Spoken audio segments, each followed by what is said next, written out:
गुरुजियों ने पिताजियों ने घर आना जाना बंद कर दिया। अच्छा। आजीविका साधन सैलरी थी तो वो अब बंद हो गई थी। तो मम्मी को बड़ी चिंता हुई इस चीज़ के लिए कि अब कैसे खर्चा चलेगा। जी बिल्कुल। और कैसे परवरिश होगी बच्चों की। तो मम्मी जी ने क्या किया, मेरे मामा जी को बुलाया। अच्छा। मेरे मामा जी आए।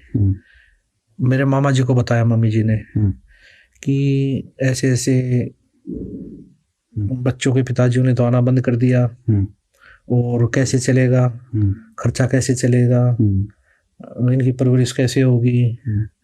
तो मामा जी ने सुनी ये सारी बातें। तो मामा जी गुरुजी सत्संग कर रहे थे एक जगह, तो वहां पर गए मामा जी। मामा जी गए तो मामा जी जाके राम राम की, राम राम जी। तो गुरुजियों को क्यों जय जय की पोस्ट पे थे ना, तो वो उसी भाव से बोलते, साहब बोलते थे, जय साहब नमस्कार। अच्छा। तो वो बोले जय साहब राम राम। तो गुरुजी बोले, पिताजी बोले राम राम भाई, राम राम, आ जाओ बैठो। तो बैठे हैं मामा जी। तो चाय पानी ली मामा जी ने। तो उसके बाद मामा जी बोला जी कैसे चलेगा घर का खर्चा, आप तो घर आते ही नहीं, तो ऐसे कैसे गुजारा होगा। तो गुरुजियों ने उनकी तरफ देखा। गुरुजी बोले इस पूरी पृथ्वी को, गुरुजी बोले इस पूरी पृथ्वी को हाथी से लेकर चींटी तक वो परमात्मा खिला रहा है, क्या मेरे बच्चों को नहीं खिलाएगा वो? मेरे बच्चों को भूखा मार देगा वो परमात्मा? बहुत बड़ी बात बोली। तो उसके बाद मामा जी चुप। मामा जी सोच में पड़ गए। मामा जी ने प्रणाम किया और मामा जी वापसी चल पड़े।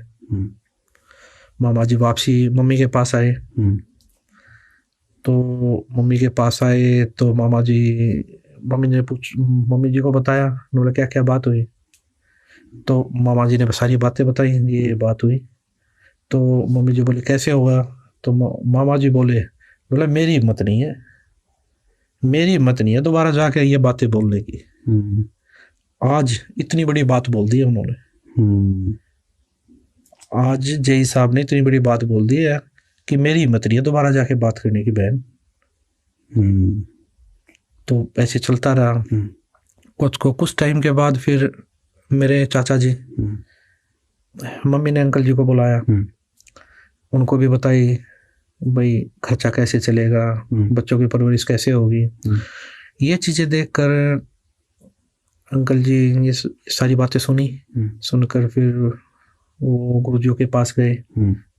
गुरुजियों के पास जाकर बोले जी आप सत्संग में जाते हो, भाई सत्संग में जाते हो आते हो, कोई बात नहीं, घर पे भी आ जाया करो और नौकरी चलती रहेगी और सारा नौकरी चलती रहेगी और बच्चों की भी परवरिश होती रहेगी। तो ये चीजें सुनकर गुरुजी बोले महेंद्र, अगर मैं आज मर जाता तब उन बच्चों की परवरिश कौन करता? अच्छा। आज मैं मर जाता तब उन बच्चों की परवरिश कौन करता? आज मैं जिस भगवान के शरण में लगा हूं ना, वो पूर्ण परमात्मा है, वो उनकी भी परवरिश करेंगे और उनकी जीवन रक्षा भी करेंगे। वो पूर्ण परमात्मा है, वो ऐसा भगवान है। गुरुजी बोले महेंद्र अब उस सच्चे सरकार की नौकरी करेंगे। अब नौकरी बहुत कर ली, इस झूठी सरकार की नौकरी बहुत कर ली। अच्छा। अब सच्चे सरकार की नौकरी करेंगे। अब ज्ञान हो गया उस सच्चे सरकार की नौकरी का, अब नौकरी उसकी करेंगे। अब झूठे सरकार की नौकरी मुझसे नहीं होगी भाई। और आप कह रहे हो कि बच्चों का गुजारा कैसे होगा। फिर गुरुजी बोले महेंद्र जाके बोल दियो उनको, और उसे अच्छा गुजारा चलेगा उनका।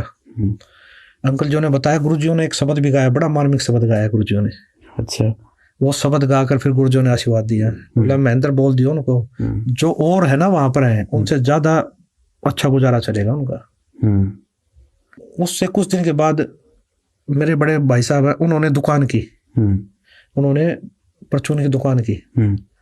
और गुरुदेव जी का आशीर्वाद से, गुरुदेव जी की दया से वो दुकान ऐसी चली, वहां पर जितनी भी दुकानें जिनकी 20-20 साल की चली हुई थी वो भी चर्चा करते थे, वो भी आश्चर्यचकित थे, इनके इतनी अच्छी दुकान कैसे चल रही है। इतनी भीड़ लगती थी हमारी दुकान पे, उदाहरण था हमारी दुकान का। इतने अच्छा। कम समय में इतनी प्रोग्रेस हमने जीवन में पहली बार देखी है। तो हमारी इतनी अच्छी दुकान चली कि महीने में हम 1 से 1.5 लाख रुपए मंथली कमा रहे थे उस समय। अच्छा। 1998 1999 में। संत रामपाल जी महाराज का आशीर्वाद फल गया। जी जी, संत रामपाल जी महाराज जी का आशीर्वाद, वो आशीर्वाद दिया हुआ गुरुजियों का, वो फल फूल रहा था उस समय। उस समय 1 से 1.5 लाख रुपए हम कमा रहे थे उस परचून की दुकान से। और ये लाभ हमें ही नहीं, जिसने भी संत रामपाल जी महाराज से नाम दीक्षा ली उन सभी को इसी प्रकार के लाभ हो रहे थे। किसी भी प्रकार की घर में बीमारी है वो सब ठीक हो रही है। इसी प्रकार का किसी को भी, हम तो भगवान उसी को मानते हैं। आज ये लोग भगवान परमात्मा उसी को मानता जो सुख दे।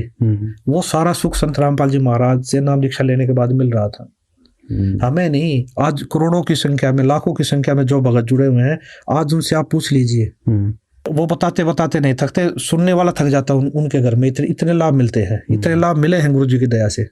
आप किसी भी संगत के किसी भी भगत से पूछ लीजिए, उनको आज घर में सैकड़ों लाभ मिले हैं।